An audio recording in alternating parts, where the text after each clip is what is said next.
So thank you guys for coming to the first in our immune webinar series. Yes. We were talking about how we get a lot of questions at the office and at the dojo or the digital dojo about COVID and what can people do. And there's a lot of misinformation and there's a lot of disinformation and just a lot of conflicting opinions, and everything's happening and it's very confusing.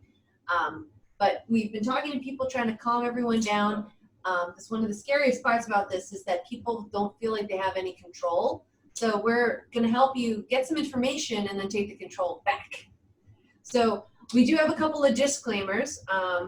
The first one is that although I am a doctor, and I am a real doctor, I'm not an immunologist or a virologist or any sort of specialized thing, but I did take public health classes. I did take a ton of biology and microbiology. I do know a lot about this stuff, and you don't have to be a genius to figure this out.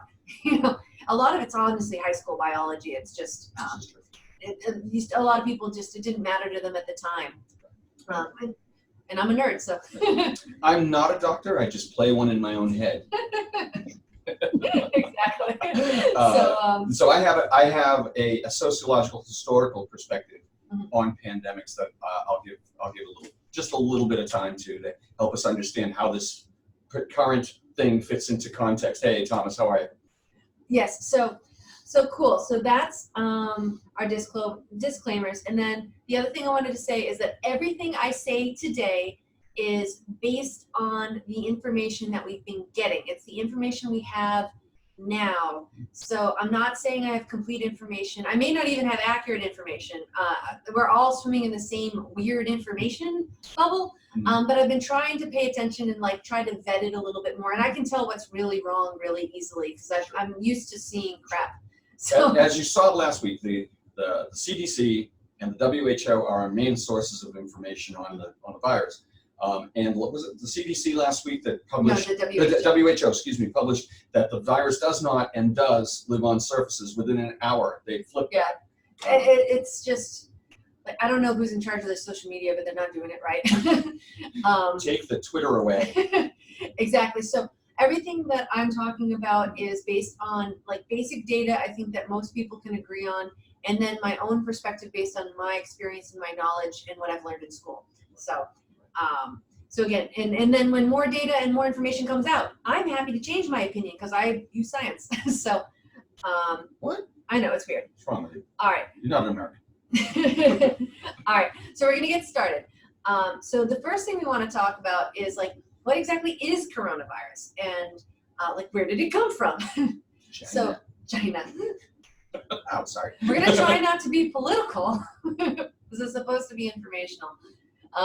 So and anything that does come off kind of political, it's not our intention. It's just we're going with the science, and sometimes it doesn't align with other people's agendas. Anyway, so coronavirus. Coronavirus is named for its shape. It has spiky things and it looks kind of like a crown, and corona is the Latin word for crown. So that's where the name came from. 19 is because they discovered this particular strain of coronavirus in 2019. And then how long have coronaviruses been around? I'm glad you asked, Steve. I know you would be. Coronaviruses have been around since the 60s. So some people have been spouting conspiracy theories about how it was whatever, but it's been around since the 60s. And if you look at your disinfectants, sometimes they even say that it kills coronavirus because there are other coronaviruses that have been around that the disinfectants killed. There's actually a lot. Yeah, anyone heard of SARS? Those of us who are over age 30. SARS is also a coronavirus. Yep, MERS is a coronavirus. Those are the two well-known coronaviruses, but there's 2 to 4 other benign strains that basically cause a seasonal flu type of thing. So this is just a new, more virulent strain that has come out. Correct. We've been hearing a lot about the origins. The evidence does look like it's not made in a lab. It probably came from a mutation jumping from animals to humans, which is how things happen, like AIDS. So anthrax, you might have heard of, is a sheep disease. Tuberculosis is originally a cow disease, right? Yeah. So the diseases like this, they can jump really quickly, and when they mutate from a lot. It's viruses mutate a lot. That's kind of the point of them. It's one of the reasons why they're so tough to fight. Bacteria don't tend to mutate like this. Right. So that's the kind of history of it. Oh, I got a thing over here. All right. So then, how does it spread? Well, as we know, it's primarily respiratory. So it's coming out in droplets. So that's one of the ideas behind the masks is that it's trying to prevent the spread of droplets. But one of the things is that with a virus, it doesn't matter what kind of virus it is. All viruses attack your body's cells. I did a whole video on it. It's on YouTube. It's kind of ghetto. I'm going to see if I can redo it. I did like a whiteboard. I was trying to draw out. Homespun. It was homespun. There you go. I like it. Homegrown. So the way that a virus works is that a virus, when it invades your body, it lands on another cell. It injects its own RNA or DNA. So it's genetic code. It injects it into the cell.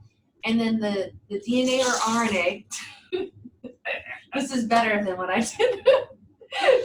It rewrites the cell's programming and it hijacks the cell's machinery. So it's now the cell, instead of producing like insulin or whatever it does, it's now producing virus. So what happens is that as the virus is replicating inside the cell gets bigger and bigger and bigger until it finally explodes. They call it lysis is the technical term. So it lyses, and then so it goes from one virus infecting one cell to now it's exploding and it's releasing thousands, if not hundreds of thousands of virus.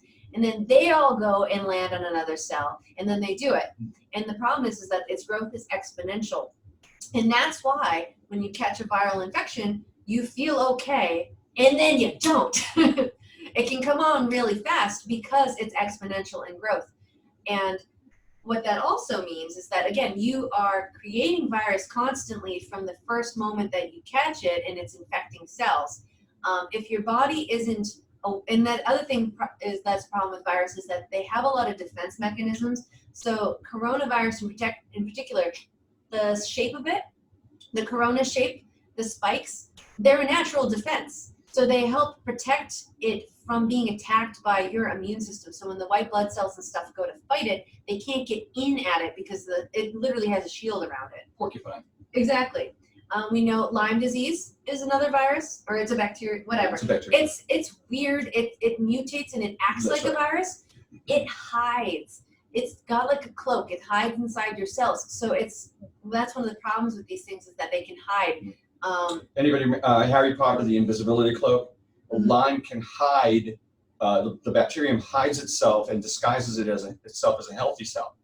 Yeah, exactly. So that's one of the problems is that they have a lot of defenses. Sneaky. It's kind of like hacking.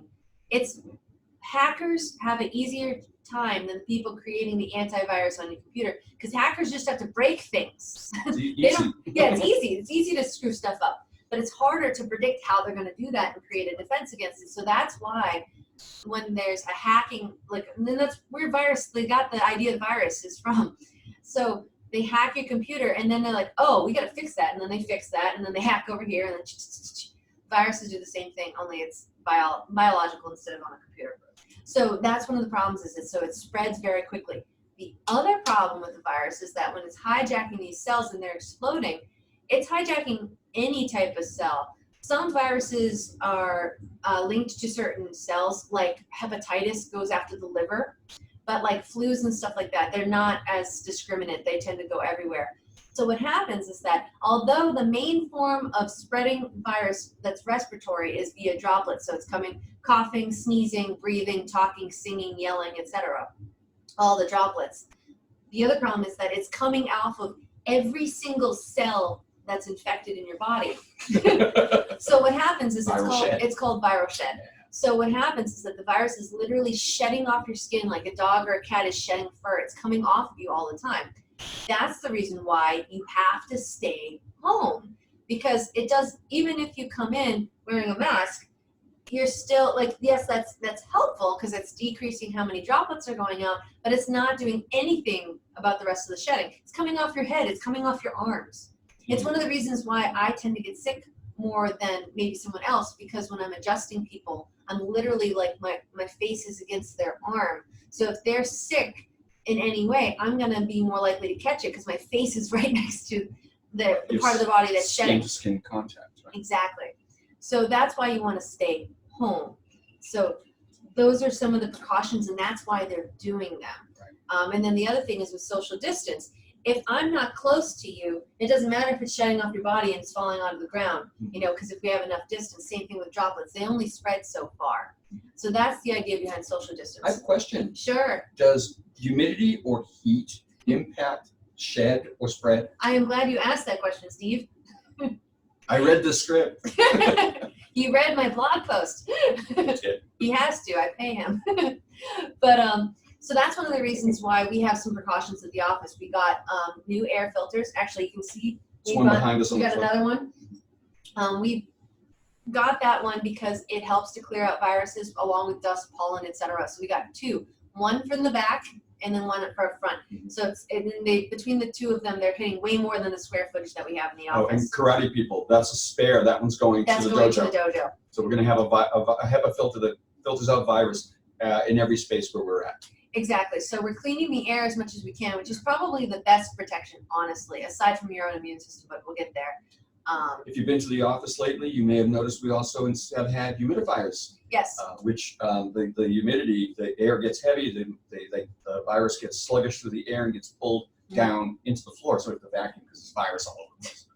Yeah, but so what ends up happening is that's where like this whole idea of it's gonna go away in the springtime with the heat is that typically the spring tends to be warmer and humid, and the humidity, literally it's gravity, it pulls things down out of the air. So that's why like when people have a lot of allergies and there's a lot of pollen and they feel better after the rain, it's washing the air essentially. So that's why we have two humidifiers going at the office, is to try to help bring it down. They found that if you can keep the humidity between 40 and 60%, that's ideal for reducing disease spread. It's also one of the reasons why disease spreads so much in like a hospital, because hospitals tend to be very dry. Because they're trying to keep it dry, because mold can grow with moisture. That's why you want the 40 to 60. Once you get more than 60, you're more likely to get mold. But under the 40, when you're close, it's just too dry and things they go. That's right. So that's the idea behind that. And then.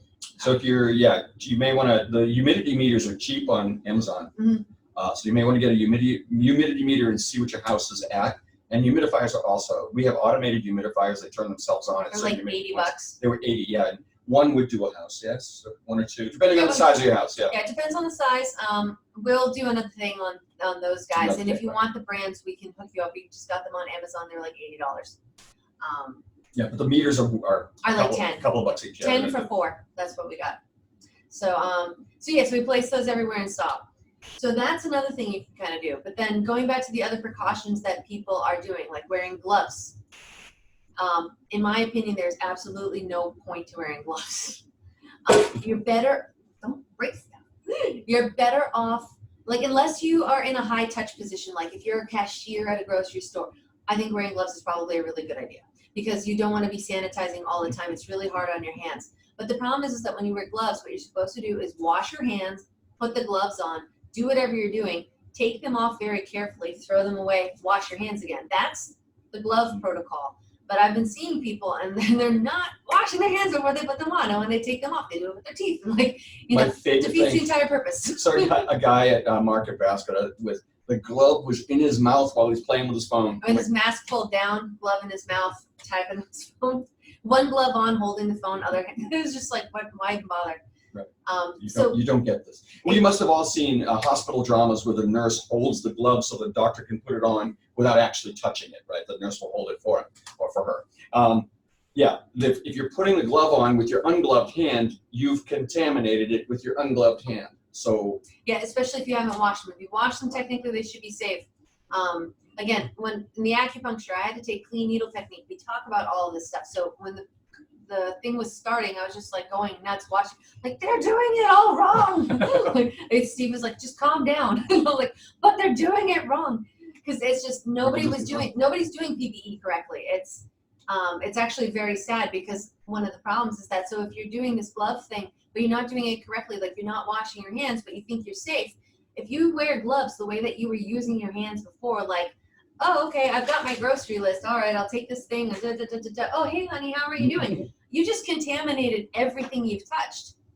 And you think you're safe because you're wearing gloves. It would be better if you didn't wear gloves and you realized you weren't necessarily safe, and then you Purelled or washed your hands more frequently. That's why they promoted hand washing and sanitizer rather than gloves. Make sense? Yeah. Good. All right, so those were some of the common things that we wanted to talk about. And then the last thing is what they've been doing with this whole thing is the idea behind the pandemic messaging when we started really was to flatten the curve. I'm sure all of you saw that. Flatten the curve, flatten the curve. Right. Flattening the curve was a great idea because what happens is that with something like this, I've heard a lot of people say it's just the flu. It's not just the flu. It's way more contagious than the flu. I think the number, I don't want to talk about numbers. I decided not to talk about numbers because, first of all, you guys are like overnumbered as it is. Second of all, we're really not going to know until it's over. But it's starting to look like, I've heard people say like, oh, well, it's less deadly than the flu. And it may be. But the problem is that with how infectious it is, it's more infectious than the flu, in my opinion. And what we were worried about when it first started is overwhelming the healthcare system. Because it may be less deadly, but if everybody who's going to die from it is in the hospital at once, you end up with that who gets the ventilator, and nobody wants to be on that carousel. You end up with Italy. Exactly. Sadly, what happened in Italy a few months ago. Yeah, so that's why flattening the curve was important, is because if we get a huge spike and everyone's in the hospital, again, that's also like including people with like food poisoning and all the other problems. Broken like legs. Broken legs. Like is the person with a broken leg not going to be seen because the hospital bed's with someone with COVID? So the whole idea is if we flatten it, maybe we'll have the same number of people in the hospital, but it'll be over here than over here. But do you feel like, I get the sense that we kind of lost the narrative a little bit with the flattening of the curve. You don't hear it anymore. Nobody, right. It's really not talked about anymore. And I wonder if that's because it's possible we have. Certainly in Massachusetts, I think it's very likely that we have spread the load. Yeah, thank you. We've spread infections out far enough that we never hit that spike. We have, it's Massachusetts. We have a hospital for every 10 people, so we're lucky here. Yeah. But now the conversation seems to have changed into how do we not ever encounter this virus? How do we never get sick or never get exposed? Well, and that's the problem, is that it was really about flattening the curve and slowing the spread. It was never, ever supposed to be about stopping the spread. But I agree. I think the narrative got lost, and I'm not sure what happened because it kind of changed. And not that anything else is happening, right? Nothing else has happened that could possibly. It's not like there's, everything's fine. There's no recession. There's no riots in the streets. Yeah, Why can't we stay focused? You're focused, people. So can I say it? Sure. Can I drop the hammer? For those of you who don't realize it, I'm going to apologize before I say it, but some of you are karate students of mine. You're used to me being the guy who says the thing you don't want to hear. Some of you are related, so you've already heard it. Right. If you haven't been exposed yet, let me be the one to tell you you will be. We all will be. Every human being on this planet, unless the guy's isolated in Antarctica, stay there for the whole time. Yeah. It's the way pandemics work. Everyone is going to be exposed. I didn't say sick. I didn't know. Yeah, but you will. Not everyone's gonna get sick. Not everyone's gonna die. But I think. But I think it's kind of kooky to think that we can live any kind of a life at all and never be exposed. If you stay in your house for 10 years before you come out, when you come out, guess what? Well, like unless you're on like a 20-acre farm in middle America and you are self-sustaining in every single possible way. Don't order anything from Amazon because the FedEx guy came into the office today. No gloves, no mask, no nothing. Right? Yeah, no, it's if you have literally any exposure to the outside world, you're going to get exposed sooner or later. And it's okay. It's not necessarily a bad thing. We are exposed to stuff all the time. Yeah, all the time. That's why you have an immune system. And this whole idea that you're going to somehow never be exposed is unrealistic. And it's just like, and it's fostering other things that aren't healthy either.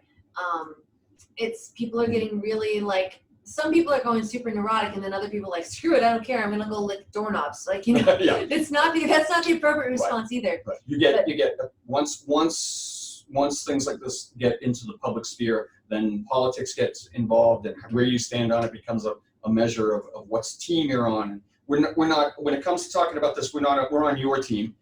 We want to make sure everybody is safe. At the end of the day, the only protection you have against this thing is the strength of your own immune system, which we're going to talk about, which we're going to get to. But that's we're, as far as never being exposed is an unrealistic goal. Like we probably can't do that. Yeah, and then this dovetails into my next point is about testing. I know that some people like to think that we have great testing in this country. We do not. That is not up for debate. No. We have terrible testing. That's awful. We have, like, we're pretty sure we had it. We haven't been tested. The test, like, it's hard. My research, the best test I could find is 47% accurate. And are you talking about the diagnostic or the antibody test? I'm talking about the antibody test. Okay. Yeah, because that's the other thing is there's two different things, which I want to cover because people have been getting a little confused about that too. There are two types of tests. One is the test where they shove the swab up into your brain and they find out, do you have a brain? And false positive. Sorry. We've been alone too long. But that test is to see if you currently have COVID. That's, are you currently sick? We don't have enough of those either. No, we don't. They're like, I'm glad to see that they're putting more and more testing available. People are starting to be able to get this test, which is great. And that, by the way, the accuracy level of that test is much, much, much higher. Yeah, much, much higher. But then when you start to get into the other test, which is the antibody test, this is the one is, did you already get exposed? Have you already had COVID? That's the one that we are also, like, we were so focused on the diagnostic one, we didn't bother with like the antibody one. So what's happening is we don't have enough of that, and they're not very accurate. And I'm going to talk about that in a second. But antibodies, what are antibodies? Because that's another thing people don't understand. So antibodies are basically the ammunition that your immune system creates. So you've got like the white blood cells, you've got the helper T's, the B cells, if you've heard of all these from, like, oh God, my brain from biology. Like, so you've got the cells, and they're the soldiers, and then they have the antibodies that are created by your body. They're the guns, they're the bullets for shooting out down the viruses. The antibodies, what they do is they bind and they trap things. So you can't create ammo for a disease you haven't fought yet, because your body, it's like missiles, a targeted missile. And if you've never encountered it, you don't know how to target it. So that's one of the reasons why you end up getting sick the first time when you encounter a new disease, usually is because you don't have the weapons, and you may not even have the soldiers. Or you have the soldiers and they don't know who's that guy? What's he doing over there? Oh crap! Like, sound the alarm. So you've got the soldiers, and hopefully you've got the soldiers. We're gonna work on building your soldiers, and that's your immune system. But you need to build up the ammo, and you can't do that until you've been exposed. That's the idea behind a vaccine. A vaccine is supposed to give you a smaller dose, a dead dose, an inactivated dose, some sort of milder version of the disease. So then your body goes, oh, that's a bad guy, let's kill it. So you ramp up your defenses. So then later when you get the actual disease, it's like, you get off this front lawn, and it shoots it. So that's the idea behind it. Can I give a historical example? Sure. Originally, vaccines, there's a lot of, one of the things that we do as an amateur historian, we tend to give credit to our own generation or the closest generation to our own for coming up with things, but actually there's been a kind of vaccination for smallpox since about the time of the Revolutionary War.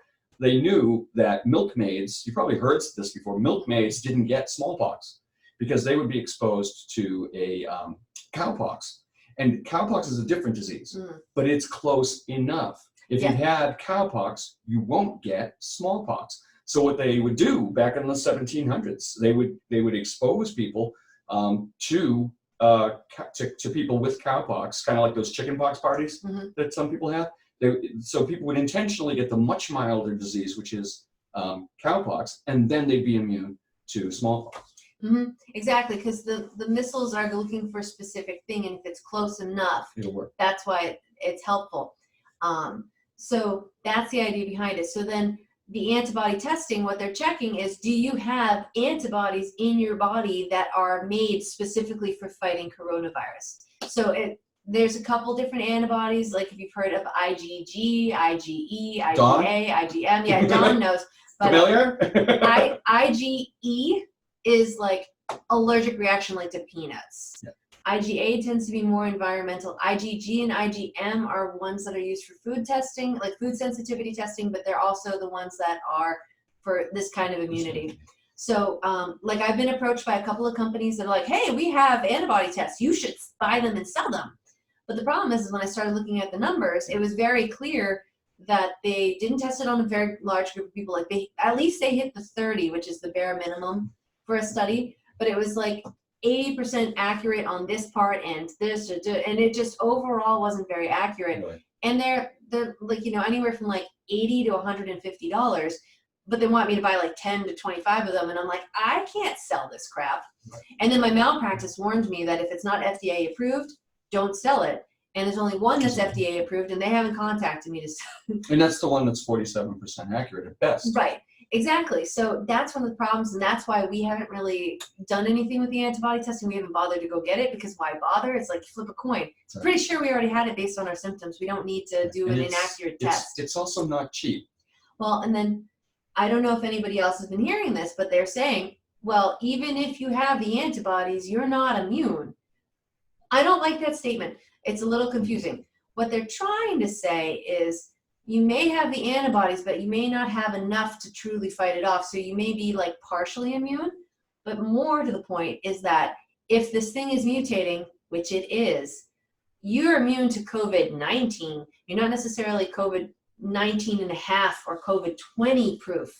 Hopefully, if you've been exposed, that's the whole point. Yeah. Hopefully, if you've already been exposed to COVID-19, your body will be more likely to recognize the next one.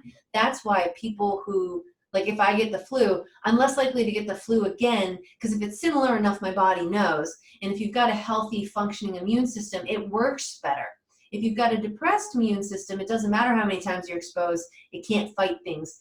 That's why some people are chronically sick.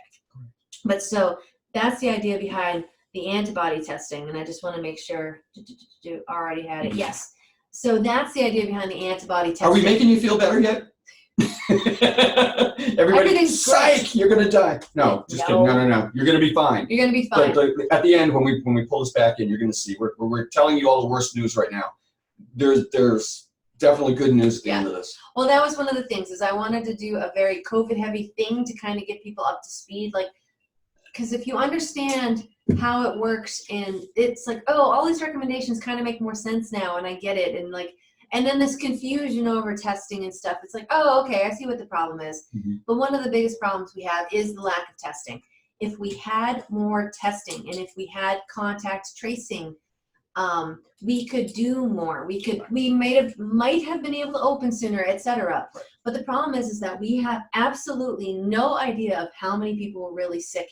Mm-hmm. And they originally thought it was coming over in like March. Then they said, nope, it was here in January. I suspect, based on symptoms of people in my office, I think it was here in November. Mm-hmm. But because it's a virus, it moves, and it's just, that's the nature of a virus. And then I want to circle back to vaccines real quick, because we get too excited and then we go in different directions. But with the vaccine, so now you know about antibodies, now a vaccine makes more sense. Like, okay, so that should be great, right? The problem is that this virus is mutating very, very quickly. From what I can see, and again, this is with as much information as I'm privy to, which is pretty much the same information you guys are privy to. What it looks like is that the virus that came from China and went to the West Coast is the one that was basically from China. The one on the East Coast came from Europe. They know that it came from Europe. The one in Europe came from China, hopefully. Hopefully it all came from the same spot, otherwise this is weird.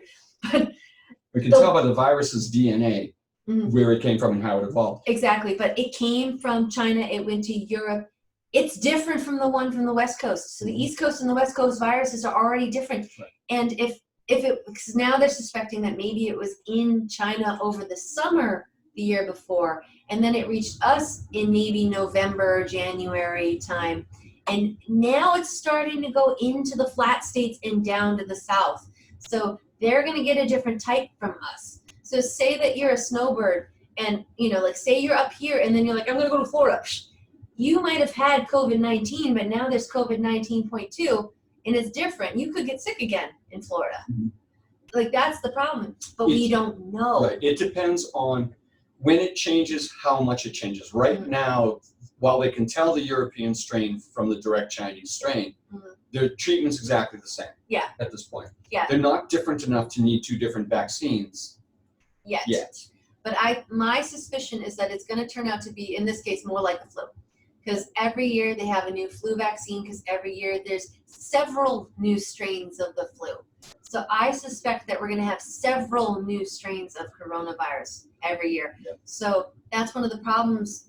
So we're going to talk about the public health measures that are going on. But one of the problems is this idea that we're going to wait to do everything until we have a vaccine. First of all, it's going to take way too long. But second of all, I think it's futile because I think it's going to change. By the time they get a vaccine out, it's going to be different, just like they do with the flu every year. And then they're going to have to project like they do with the flu. And if they mess up like they do with the flu pretty much every year, it doesn't really help.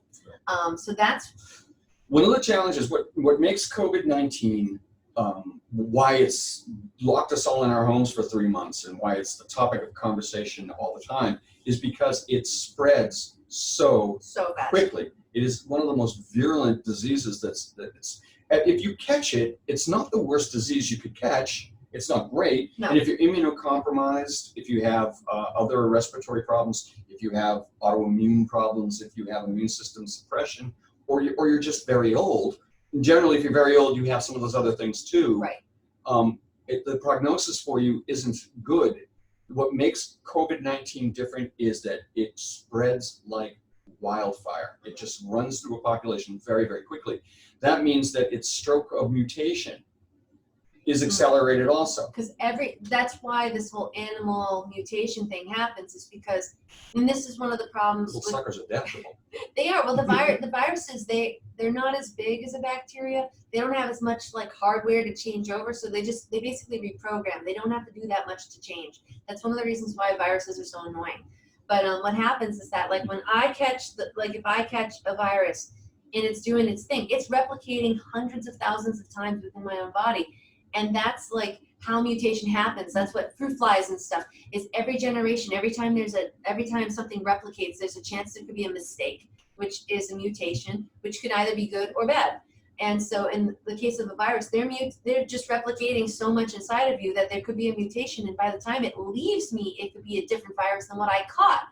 So it doesn't matter if he already had what I had. I have 2.0. Now he's got 2.0. If it's different enough, my It just antibodies depends. don't count anymore. Exactly. But we'll never, it'll be years before we know where COVID's going to get to. Exactly. It's going to be one of those hindsight things, unfortunately. But that's, again, there's light at the end of the tunnel. We're going to get there. But so. Is there any more doom and gloom? Yes. So to summarize the doom and gloom. You're going to get it. Well, there's nothing you can do about it. Pretty much. That's long story short. In our opinion, yes. I think that's what's going to happen. I think that everyone's going to get exposed, because the only way, like we said, to not get exposed is to live on a self-sustaining farm type of thing where you have no interaction with the outside world.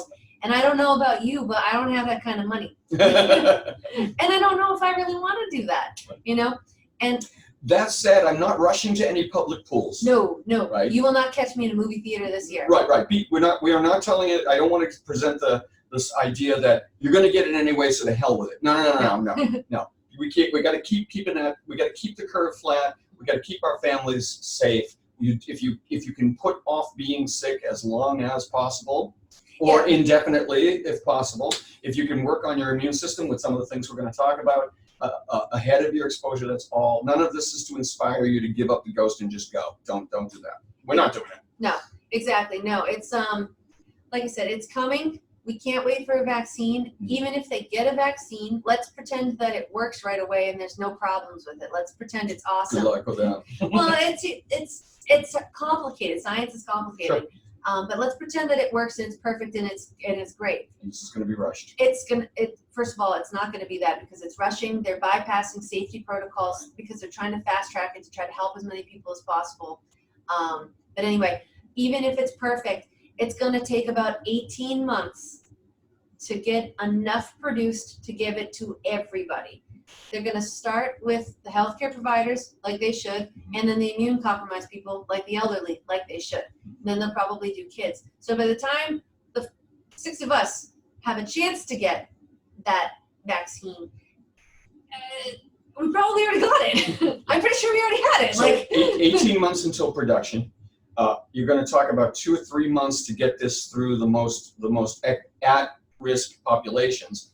So that's another 18 plus 3 months. So we're talking about close to 2 years, likely, before folks who are otherwise healthy will have access.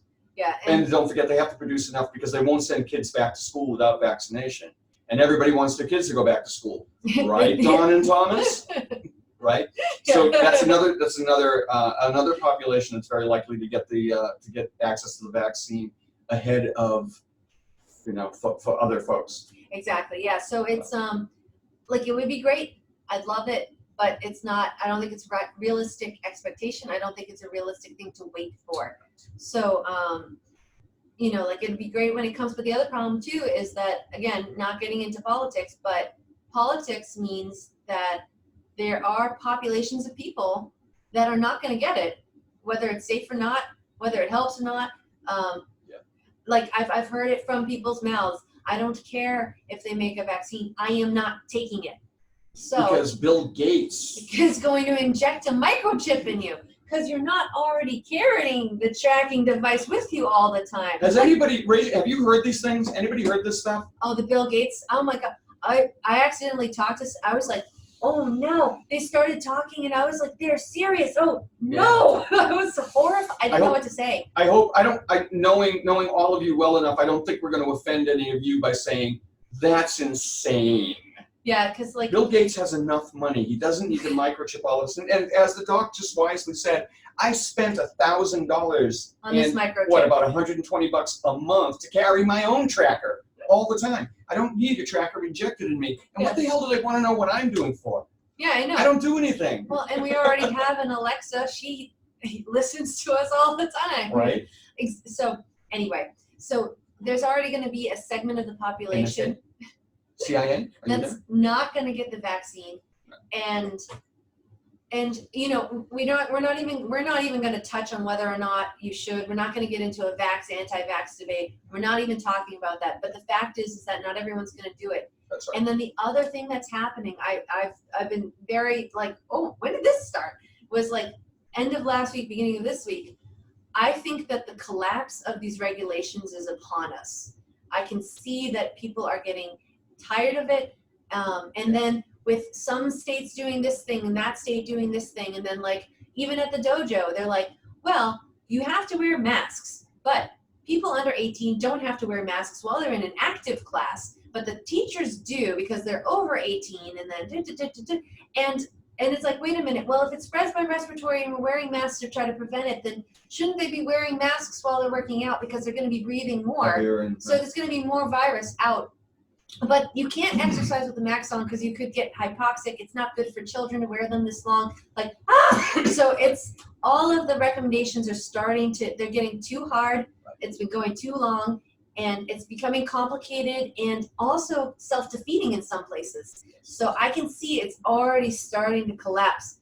And again, I think we were talking today. We're in phase 2 in Massachusetts, and I can see people already. We did for the karate school. We did a survey and we asked our people who wants to come back right now, who would like to come back the end of phase 2, phase 3, which would be the beginning of July, and who wants to wait sort of indefinitely until we know that we can just have a much more normal interaction between students in a safer environment. And whatever new normal is. And I expected to come away from this. I did the survey so I would have one majority and take one approach. And almost to a number. 1/3, 1/3, 1/3. Yeah, so and at the office, we have found people are motivated by pain, so they don't mind coming in, but it's a necessary risk. But it's different because we're cycling one person yeah, through at a do time. more. Whereas with a karate class, you know you're going to be in the room with other people. You have to be. Exactly. And so one of the problems, though, is that with public health measures, they only work when everyone's doing it. Peer pressure. It only works when everyone's doing it, because I know there's been a lot of debate about masks, and we're not going to talk about whether or not they work. But the point is that if only about half the people are doing it, it definitely doesn't work as well as it could. Right. It's pointless to discuss whether or not wearing a mask does or does not prevent the disease. You heard the doctor describe one of the ways the disease is spread is through droplets. And so if there's something blocking those droplets, that's going to have a positive effect on spread. Yeah, we can debate about the numbers. There's also skin shed, which it does nothing for. But there's no question that no measure works if we don't adhere to it 100% of all of us all the time. And that's not happening. We know that. No. You know, Well, we've all seen it. We've got neighbors that are throwing 300 kids in a pool all at once. Yes?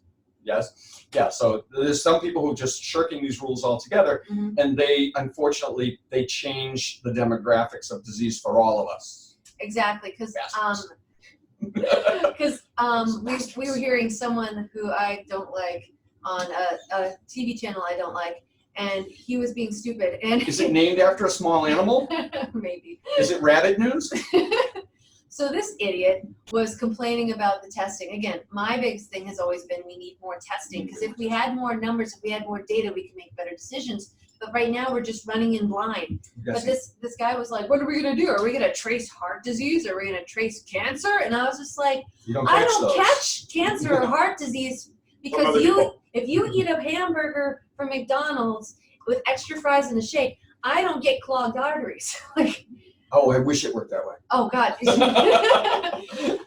Sit down next to some fat guy. Oh, no. This is for you, Chunky. You're bad. I'm terrible. But so the problem is that your health and safety are a little bit dependent on the people around you. And if the people around you aren't being responsible. Good luck.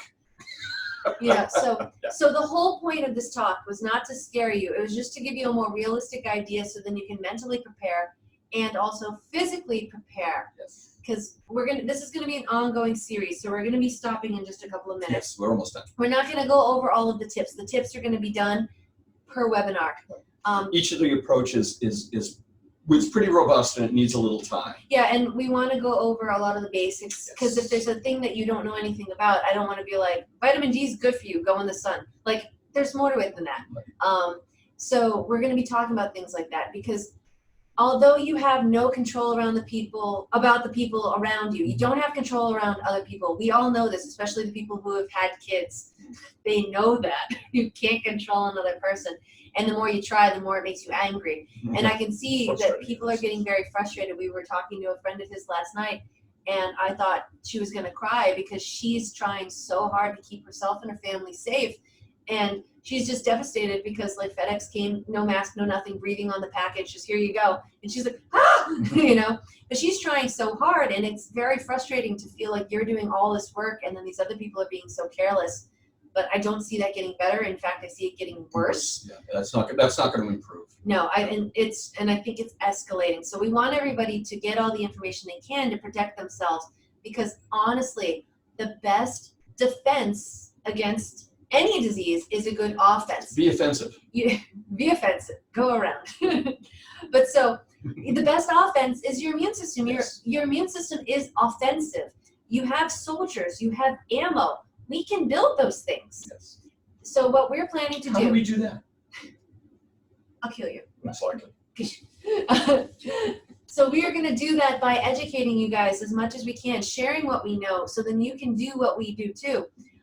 There are tons of things that boost your immune system, like getting into the sunlight. Vitamin D is an integral part of your immune system. They know this. There's scientific research on this. And by staying inside constantly, if you're not getting enough sunlight, you're actually hurting your immune system. So if you're not taking a vitamin D supplement, install a sunlight. Yeah, they are natural sunlight lamps, etc. We're going to talk about all of that. We're not going to go into details, but things like getting enough sunlight or taking a vitamin D supplement, making sure that you're eating properly, making sure that you're getting enough sleep, making sure that you are reducing your stress, because stress isn't... Like this is doing right now. stress is an immune killing thing. Oh yeah. When you're stressed, that's pretty much the only time I get sick is, again, I can get exposed a lot, but when I'm under stress and I'm tired, that's when I get sick. It's usually the last couple of patients of the day. If they come in sick, I'm screwed. She's done. I can predict it. Yeah, it's just like, come on. And it doesn't matter how much immune supplements I take at that point, because my stress is a killer. Yeah. Sugar is an immune system killer. So we're going to talk about carbs, things like that. So we're going to be talking about what you can do, because you can take control back. You don't have to depend on these other people. You've survived them this far. You know what I mean? Like, it's the fact that washing your hands blew the minds of most of the people in this nation is horrifying. It's horrifying. That's scary. So imagine how much you haven't caught despite these people not washing their hands. You know what I mean? So you can do this too. So we're going to talk about each of these topics individually. And of course, so I have this whole thing. It's front and back, and I didn't print out what the next one is. I think it's vitamin D, though. Vitamin D's next, yeah. It's in the newsletter. Sunlight and vitamin D is I believe. So we're going to talk about sunlight. I know carbs are coming up, sleep, and then every time we're going to talk about what you can do and what you can avoid doing to boost your immune system, because your immune system is your number one defense, and always has been, and always will be, because there's always going to be disease around. You're exposed all the time. It's just your immune system's doing its job, so you don't realize it. That's how people are carriers. When you're fighting the disease, but you're not symptomatic, it's because your immune system's strong enough that it's fighting it off so you don't get sick, but it's still shedding, which is why you're still a little contagious. Me? You are definitely contagious. Awesome. So on that note, we don't want to give everything away. Yep. You got to come back for more. I just want to say, but we're going to do Q&A in just a second. Yes. I want to just say one thing before we go, because I want some, I like social proof, like we're talking about what we're going to tell you. I am probably, I would say I'm 95% positive that I've already had this disease. Yeah, and he had like as severe as you can go without going to the hospital. If he had been a little bit worse, I was going to take him to the hospital. It was this close. Yeah, there was a few times there where if I could have spoken, I would have said, take me to the hospital. Yeah, we were both very sick, so my judgment was down too, because we were both in bed for days. Yeah. Back in February, I get colds like everybody else. I get my once or twice a season cold. Every once in a while I brush up against the flu. And I get a couple of days not feeling great and I'm back up and at it. This was a week of not being able to get out of bed, not being able to breathe, body aches from head to toe, fevers, going from extreme fevers to extreme cold, violently back and forth. We went to the doctor at the beginning of it when I first felt it coming, and they tested us for flu, and they said, no, you don't have the flu. It's probably a virus. You'll love this. It's some virus. Go home and sleep it off. I think I know what virus. It was in February, so it was before they had. Well, first of all, they still don't have enough testing, but they had no testing. Zero testing in February. They had no cases in the United States, so that they knew of, and so it was assumed that it wasn't here. We now know that there was a Biogen Christmas party. Thanks, guys. Thanks so much. That there may have been someone from Wuhan infecting then, and then they had a Biogen conference a few months later in February where they probably got another round zero infection spot. But anyway, I'm pretty sure, I can't wait for an accurate antibody test so I can tell you for sure that I've had it. But I'm pretty close to sure I've had it. And we were on a pretty strict, as we always do in the winter, pretty strict immune protocol with our supplements. Yeah, we take a lot of immune boosting supplements starting in September. Yeah.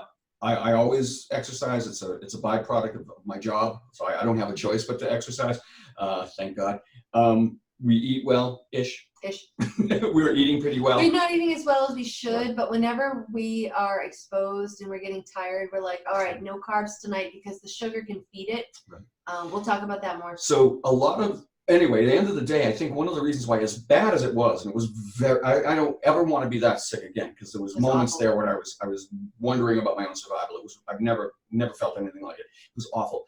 As bad as it was, I got through it without having to be hospitalized, and I think that's in large part because of all the things that we're going to share with you. This lifestyle. I'm not perfect at it, and we don't expect you to be perfect at it. But if you try. If you get this, honestly, any effort will make a big difference. If you get to 50% of this, you'll be better prepared if you get exposed and if you get sick. And I think I can't wait to prove that this absolutely is what got me through it without having. I am, and by the way, I should have started with I'm a high risk. I have autoimmune. Old. I'm old as shit. No. No, I'm 58 years old, which puts me in a higher risk bracket. I also have an autoimmune condition. My immune system is not the healthiest in the world. I have rheumatoid arthritis, so my immune system is overactive and attacks my own joints. And furthermore, we were living in an apartment where we are like 98% sure we had black mold. So that was delicious. Affecting our immune system. I think that's onions and mushrooms with it is delicious. Exactly. So we had a couple of challenges, and then of course we're exposed to all the patients at the office and all of the children at the dojo. We so much sanitizer. But yeah, so it wasn't fun. I'm going to change my name to Purell. All right, so everything good? Yeah. All right, then we're going to open it up to questions. I'm going to unmute you guys. Unmute, or if you want to unmute yourselves individually. Does anybody have any questions? And you just go. Oh, we've stunned them into silence. I don't blame you. There's so much information. Let me ask you, any of you think that you've had it? And you can just raise your hand if you want. Yeah. Melanie. Yes. I don't think I had it, but I agree with you. I think that people at my office had it in December because, and it went from like one cube over to the next one over, and it stopped right before it got to us. But they were sick for days and days and days. Yeah. Yeah, we were straight up sick. We got sick on Wednesday night, and we took all of our immune boosting supplements, but it was too late. And we got home and we were wiped out. Thursday, Friday, Saturday, Sunday, Monday, we canceled everything. And we never cancel karate, as Don and Thomas can attest to. We never cancel really. And then it took probably 2 or 3 weeks for us to feel like 100%. And we were both short of breath a lot. Honestly, I didn't feel 100% back to myself until about. Until quarantine. Not for nothing. This was February 14th. This was Valentine's Day. Yeah, we missed our anniversary. I know. And I didn't feel better until like early April. Around my birthday, April 5th is when I really noticed I was still breathing right finally. Yeah, and to that point, we moved around that time. So we moved out of the mold, and then we had a ton of time to sleep in. That's around when I finally started to feel like myself again. Mel, what did you have? What happened to you? Yeah, fever for like a week, but I didn't get super sick, but I've been really out of breath and it was helping you guys move. There you go. Realized obviously the movers who brought COVID into the complex, one of our neighbors was mad.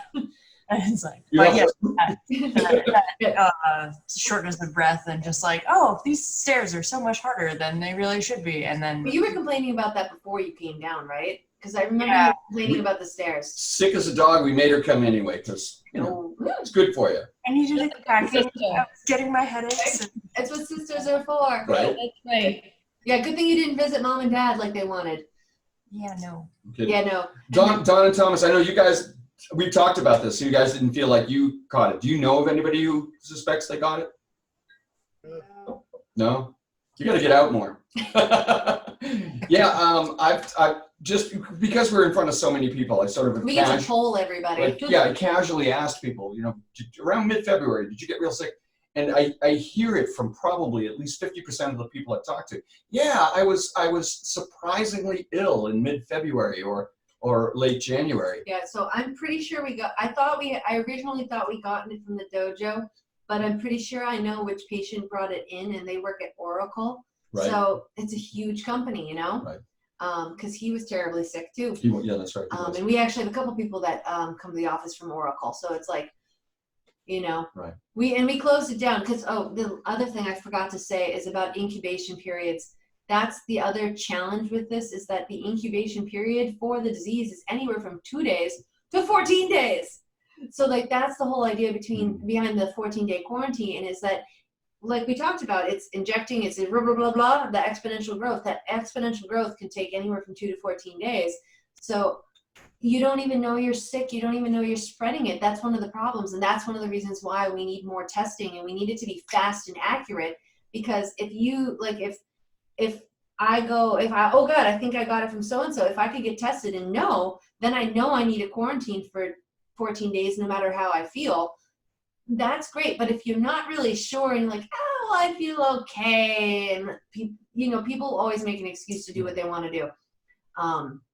But yeah, so there you go. Any questions? Yeah, questions, comments, stuff. Concerns? Is your head exploding right now? Yeah, I hope it wasn't too heavy. We were trying to have a positive twist at the end. But right. And this is the groundwork. So we won't have to, now that we kind of have already covered how it works, how it spreads, how it works in your immune system, the rest of these will be about specific approaches to strengthening your immune system. So if you're exposed, your body's better prepared for it. Yeah, so we don't have to cover this stuff anymore. Yeah, it'll be positive and constructive. I kind of wanted to just get all of this done all at once. And it's a lot, and it all it flows into one another. And if you understand, knowledge is power. The more you get, the more you can protect yourself. And then the other thing too is we want you guys to take intelligent risks. Like we haven't not gone anywhere, but we haven't been stupid. Like for example, back when people were starting to go outside a little bit, it was really nice. I was like, I desperately want to go to the beach, but I don't want to be bad because I'm a Catholic girl rule follower. I'm not. He's not. He's a bad influence. Catholic, girl, nor rule follower. None of Definitely not a rule follower. So he's like, well, let's just drive to the beach and we'll just see. So we went out to Newburyport. Plum Island. So we were just like, we'll just look around. And I swear to God, there was like 4 times more people outside than have ever been outside in their lives. Because it was one of the first nice days that came back in like May. It was early May, early mid-May. It was just before Mother's Day, so it was pretty early in the month. Yeah, so when we got there, I was just like, don't even think about stopping. I am not getting out of this car. And because it was like, if there had been nobody around, I would have happily gotten out, walked along the beach or seen the beach from a distance or whatever. I wanted to just be outside in the sun.